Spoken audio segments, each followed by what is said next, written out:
Report from the Robert Wood Johnson Foundation, which is a nonprofit focused on health, is showing Iowa is 4th in adult obesity and 10th in youth obesity out of all 50 states and the District of Columbia.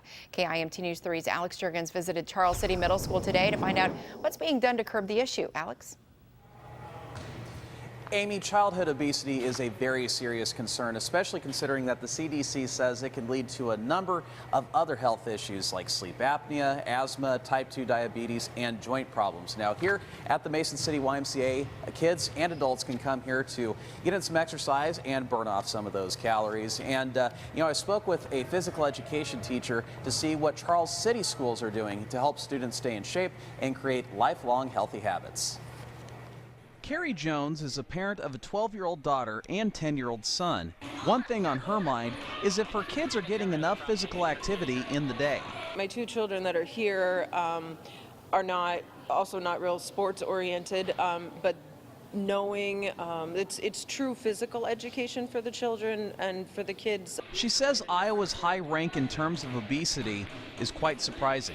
In general, people kind of view us as that farming community. People are outside all the time working hard, and we are, but times are changing, and when kids aren't at school, there's lots more opportunities for them to be doing more stationary, not physically active activities.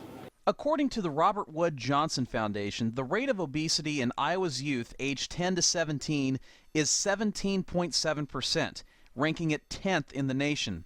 In adults, it's even more, ranking 4th with the rate of 36.4%.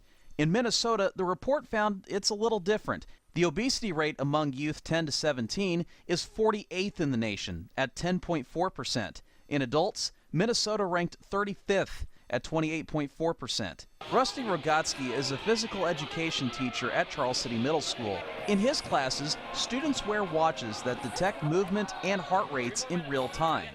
It's a wrist-worn heart rate monitor, so the kids come in at the beginning of the year, we get their height and weight, put it in a program that computes their BMI, and then adjusts what their heart rate should be. The watch has 3 color-coded zones, with blue meaning resting heart rate, yellow is more moderate activity, and red is high-intense activity, with the goal to be met each day. And so far, the kids are liking them. I think we've noticed there's much more engagement from the kids because now they have responsibility. I don't have to run around the room saying, you need to work harder, you need to work harder. I go around the room and I say, what color is your watch? They look at it as blue, and they kind of, oh, I got to get going, and they take care of that themselves. Jones says she wishes this technology was around when she was in school. This would have made a big difference. Now, Mississippi topped the list for childhood obesity, while Utah had the lowest rate. Live in Mason City, Alex Juergens, KIMT News 3.